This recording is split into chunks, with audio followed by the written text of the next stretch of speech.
Yeah, I did spend 29 months and 7 days in solitary, and honestly, not easy. That was rough. I saw a lot of guys that not do well, and I don't demean them for it. You know, lights went out sometimes. You heard a lot of things. I seen a lot of things in there. The guys couldn't deal with it for extended times. It's rough. I'm dead set against it for young people. I think it's a form of torture. It will really hurt them emotionally. And I'm against it, unless somebody's such a danger to themselves or a danger to others, I'm dead set against it. But I got through it. Why were you sent to solitary? They were upset with me, when I wouldn't cooperate to the level that they wanted me to, especially in one big case that they tried to get me to take the stand against a friend of mine, and I refused. And within a few days, I was back on a parole violation. They locked me up and sent me right to the hole. And I was in solitary the whole time, just getting even with me. 29 months and 7 days? 7 days, yeah. In a row, or? Yes, it was, I did 11 months in one place, and then they moved me. That took about 2 days, and then put me in another place, and I finished it up. When you say that you had grown men in there breaking, what do you mean? Banging heads against the bars and just some other disgusting things you don't want to hear. I mean, damaging themselves, hurting themselves just to get out of the hole. I'd see guys that did things to themselves to get out of the hole in jail and get sent to the prison so they didn't have to stay in that environment anymore. It was just bad. That's nightmare stuff. It really is. You're quite uncomfortable talking about it, aren't you? Yeah, because, it's kind of demeaning to, and I'm not trying to come off that way. I'm not saying, well, I was a tough guy. I was able to handle it. By the grace of God, I was able to handle it. I had my days and my nights where, you thank God. It's one long day. It never ends, And I mean, I lost a lot of weight in there. I was down to, I'm like 190 something now. I was 166 when I got out of there because I wouldn't eat. The food that they gave us, I got ptomaine poisoning a couple of times. I said, hey, give me cereal, give me bananas, and give me a cup of soup. That's all I want to eat. I don't want to eat anything else.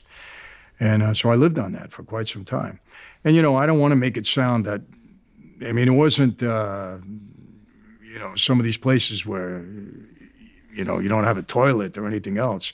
I mean, I'm sure there's places around the world that are a lot worse, could be. But it's just the solitary. It wasn't so much the conditions. You know what I mean? We had a sink, we had a toilet, you had your bed with a little mattress. So it was just being solitary. That's hard. Did you find yourself losing your own mind in there?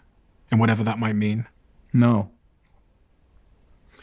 Steve, honestly, and I think I have a fairly strong constitution. There's something in me, and that's God-given.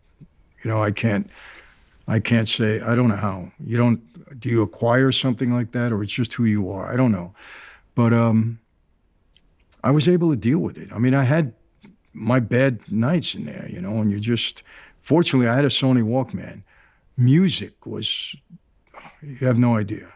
Music was so soothing. I remember one Christmas Eve, I had just gotten off the phone with my wife, and it was devastating. The whole family was there, and I just put my Walkman on, and it just lifted me out of there for a minute. Just the music, you forget stuff, And, I got into my Bible during that time, and I was listening to a pastor that I had not known. I never met him. His name was Greg Laurie. He's Harvest Crusade, huge pastor here now, very dear friend of mine now. But his words were so uplifting. I look forward to listening to him every morning. He had morning radio shows. And so things like that meant a lot. And then getting to a phone. Everything is about the phone and having, contact with your family. So the thing that worried me, when my dad went away, at that time, he got 1 3-minute phone call a month and 1 visit a month, 1 8-hour visit. That was it. So he lost touch with the family. And him and my mother drifted apart. My sister hardly knew him. You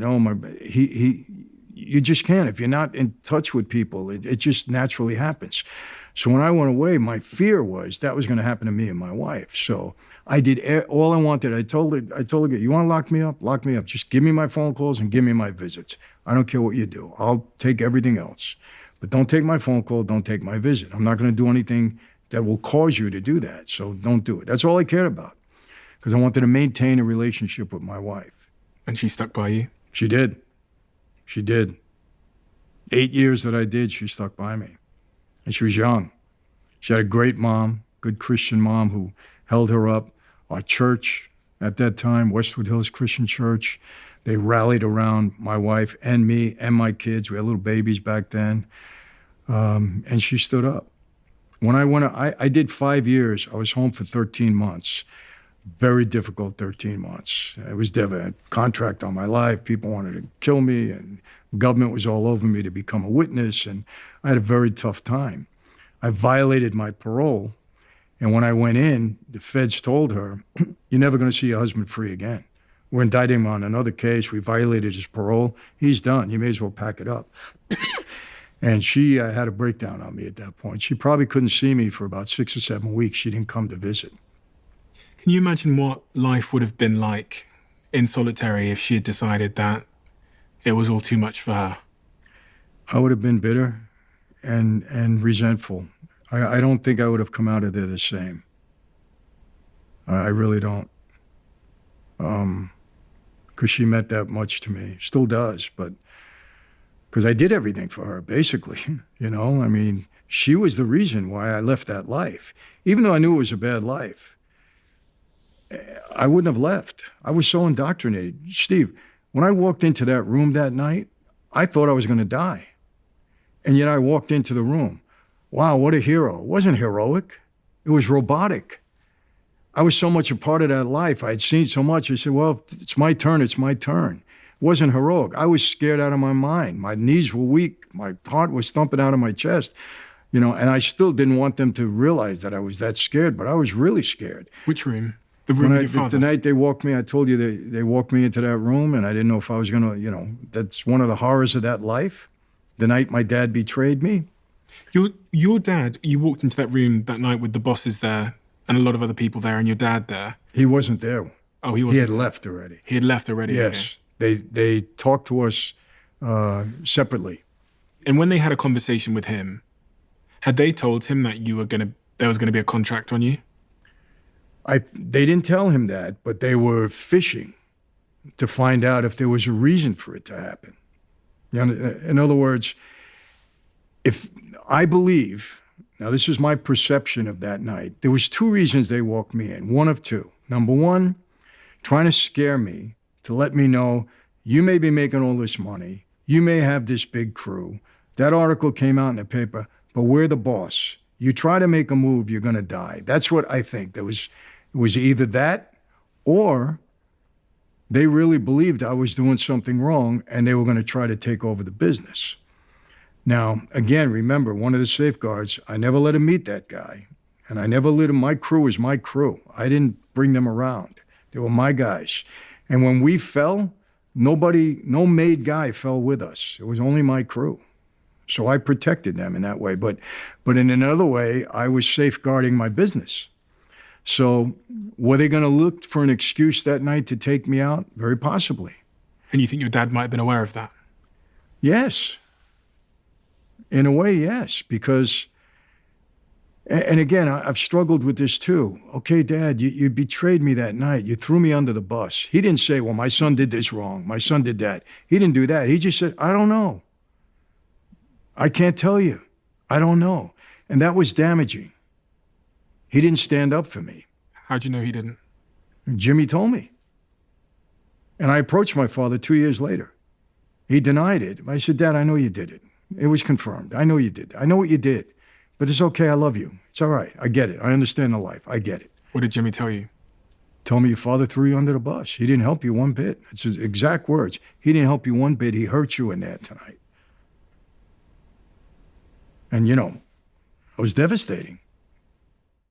If you love the Diary of a CEO brand and you watch this channel, please do me a huge favor. Become part of the 15% of the viewers on this channel that have hit the subscribe button. It helps us tremendously, and the bigger the channel gets, the bigger the guests.